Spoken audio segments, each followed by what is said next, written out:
नाज़रीन सरहानी बरसा खडर जे इलाइक़े कोट साहिब खान जमाली में सिंध टीवी नेटवर्क जे सिरे ते औरत जी आज़ादी सिंध जी ख़ुशहाली जे सिरे हेठि सक़ाफ़ती मचकचरी कराई वई। वधीक तफ़सील रियाज़ ज़रदारी जी हिन रिपोर्ट में। सराड़ी बरसां खडर जे इलाइक़े गोठ साहिब खान जमाली में हाजी शाहनवाज़ जमाली पारां सिंध टीवी नेटवर्क जे सॾ ते औरत जी आज़ादी सिंध जी ख़ुशहाली जे सिरे हेठि ओताक जे अंगण में शानदार सक़ाफ़ती मच कचहरी कराई वई। तक़रीब में मुख़्तलिफ़ ज़िलनि खां आयल ख़ासि महिमाननि शिरकत करे तक़रीब जी रौनक वधाई। उन मौक़े ते आयल ख़ासि महिमाननि ऐं ॿियनि सिंध टीवी न्यूज़ सां ॻाल्हाईंदे चयो त सिंध टीवी न्यूज़ जो तमामु शुक्रगुज़ार आहियां। असां हर साल माना इहो सक़ाफ़ती ॾियारो मल्हाईंदा आहियूं। उन सक़ाफ़त जे हिसाब सां असां हीउ प्रोग्राम मच कचहरी ऐं सक़ाफ़त जो असां प्रोग्राम रखियो आहे। साईं शाहनवाज़ साईं जी वॾी महिरबानी जो असां सभिनी दोस्तनि खे घुरायो अथसि। साईं जा लख कुर्ब सभिनी हिन असांखे इज़त ॾिनी आहे।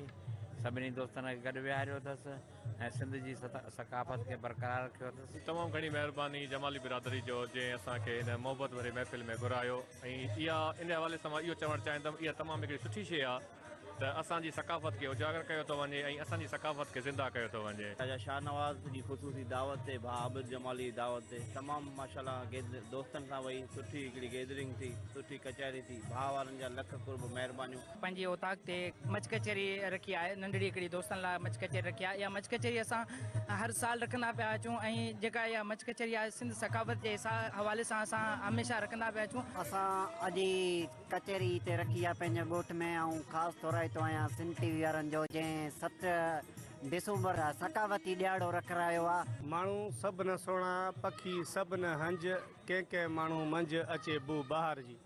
साईं शाहनवाज़ जमाली गोठ साहिब खान जमाली में जेको मच कचहरी जो प्रोग्राम रखियो आहे सक़ाफ़त जे हवाले सां तमामु माशाल्लाह बहितरीनु प्रोग्राम साईं हर साल कंदो ईंदो आहे। साईं खे इन लाइ जस हुजे। ऐं सक़ाफ़त जो प्रोग्राम अॼु जेको आहे फस्ट क्लास थियो आहे ऐं अलाही महिरबानी सां असांजे सिंध जी सूंहुं आहे इहो प्रोग्राम। हर साल हिते सिंध टीवी जे हवाले सां उहो प्रोग्राम कंदो आहे त खोड़ हू दोस्त घुराईंदो आहे जेके टाडे मोहम्मद ख़ान खां डिगड़ी खां सिंध जे कुंड कुर्छ खां हू माण्हुनि खे घुराईंदो आहे हिते। मच कचहरी जी पुॼाणी ते सिंध जी महिमान नवाज़ी जी रवायत निभाईंदे ख़ासि महिमाननि खे सिंध जी सुखड़ी तौरु लुंगियुनि जा तोहफ़ा पेश कया विया। उन मौक़े ते हाजी शाहनवाज़ जमाली पारां इहो अज़म वरजायो त 7 डिसंबर सक़ाफ़ती ॾींहुं सिंध टीवी नेटवर्क सां गॾु औरत जी आज़ादी सिंध जी ख़ुशहाली जे सिरे हेठि भरपूर नमूने मल्हाईंदासीं। कैमरामैन टीम सां गॾु रियाज़ ज़रदारी, सिंध टीवी न्यूज़, सराड़ी।